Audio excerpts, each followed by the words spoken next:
Thank you. Hi, I'm Greg from University of Melbourne in Australia. And I'm part of a group who've been researching digital emotion regulation, which is the term we use to describe when people use digital tools to shape emotion. It's been getting attention from research because this seems to be a driver of technology use, including maladaptive use, and especially for young people. So what are emotions? Well, we all have them. People have different understandings of what they are. Emotions are experiences or feelings. They can be pleasant, but also quite unpleasant and even unbearable, and people will want to change or escape emotions like that. But emotions also help us to evaluate situations. They signal when something might be good or bad for us. Bad feelings may be telling us something important. So the goal is not always to be happy all the time, but to be appropriately responsive to contexts. Psychologists define emotion regulation as how individuals influence which emotions they have, when they have them, and how they experience and express them. Emotion regulation is part of everyday life. It's essential to well-being, but strategies vary in their effectiveness. There are healthy strategies like understanding emotions, managing, reappraising situations, sharing and seeking support, but also less healthy strategies such as suppressing feelings, avoidance, isolation, compulsion. Studies of why people regulate find that, unsurprisingly, this is often done with hedonic goals, such as to feel better, not always to feel better. Though sometimes people deliberately seek unpleasant emotions, but beyond hedonic goals, there's often a higher order instrumental goal, such as to perform better at work or fit better into a social situation. For example, people will reduce feelings of anxiety to focus better on study, increase feelings of anger to prepare for competition, increase feelings of joy to fit a social gathering, or reduce joy to deal with a serious situation. So looking at how people regulate their emotions, studies have catalogued hundreds of strategies. This study on the screen here was done in the 1990s, and this is before the mass uptake of consumer digital products such as smartphones. Most of the strategies this study observed involved cognition or behaviour that's exercising a capacity that is, in a sense, internal to the person. But there are some strategies that involve using some product or object as a tool. Now, tools can empower people to change their emotions, but if you glance down this list, you'll see that with the power to change emotion comes risk. And with that in mind, let's jump forward 30 years to the present, where recent studies find that people increasingly turn to digital tools for their everyday emotion regulation. And you'll see there are researchers studying a range of specific technologies. I just want to parenthetically note that some digital tools are designed to support emotion regulation. For example, meditation and well-being apps, emotion-aware toys for kids on the spectrum. And our group is working on interventions like this. But that's not the kind of digital tool that I'm really talking about. Rather, most of the digital emotion regulation we observe are strategies people have learned that they can do with technologies that were not explicitly designed for emotion regulation. This can include playing games to induce feelings of flow, binge watching videos to wind down the night before an exam, or sharing with friends, or venting, or listening to a focus playlist while working. In a diary study, we found that people use a wide range of devices and services for emotion regulation in a wide range of situations with varying success. So often this is helpful, but sometimes it doesn't help or it can create new problems.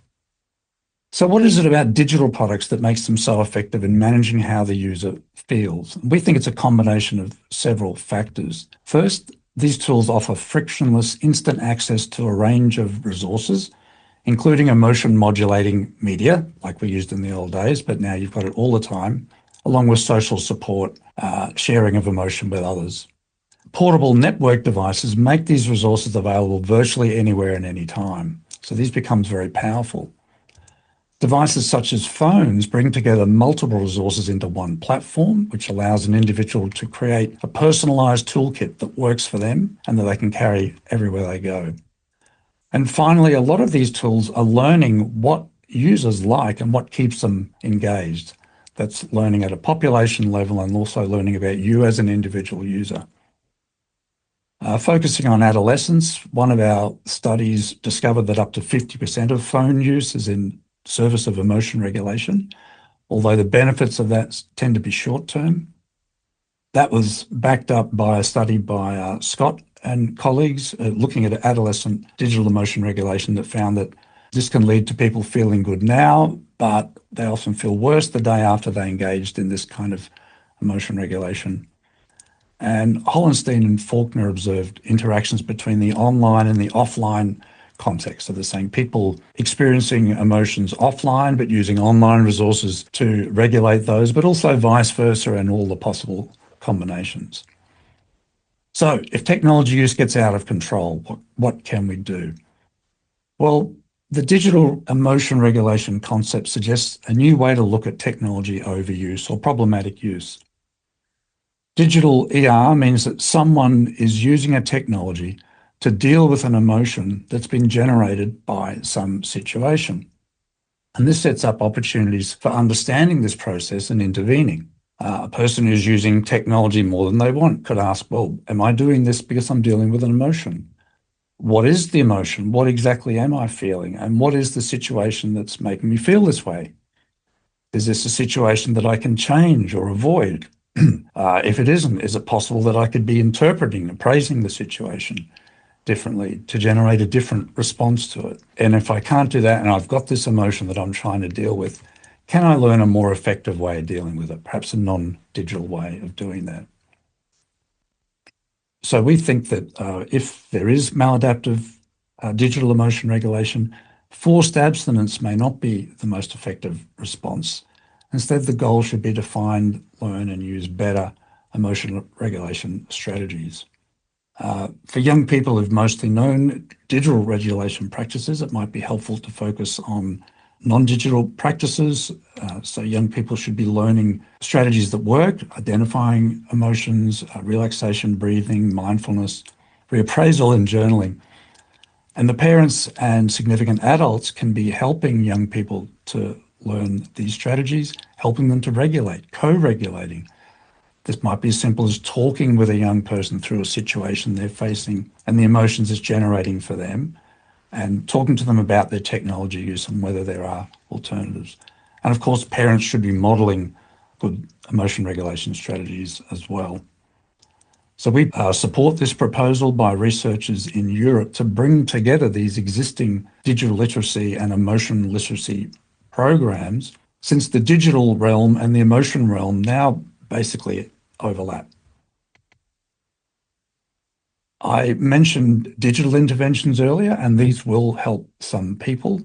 In digital health, bespoke interventions tend to be underused. An alternative approach we're exploring is to augment popular existing products that a lot of people use and augmenting them with emotion regulation features. So our student, Xanthi Lowe-Brown, is doing a PhD that explores adding features to Spotify, for example.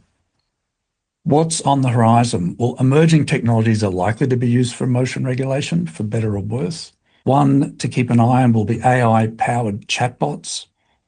Some of these are being marketed to young people as friend substitutes that can offer social and emotional support. And of course, this might well help some children, but some activists, such as the Centre for Humane Technology, are warning of the risk of children's emotions becoming even more digitally controlled. For more details about digital emotion regulation, please check our project page. The URL's on the screen there. We've got a number of articles there. That's the end of this short presentation. So on behalf of the whole team, thanks for listening, and we hope that you get some useful insights and strategies from this work.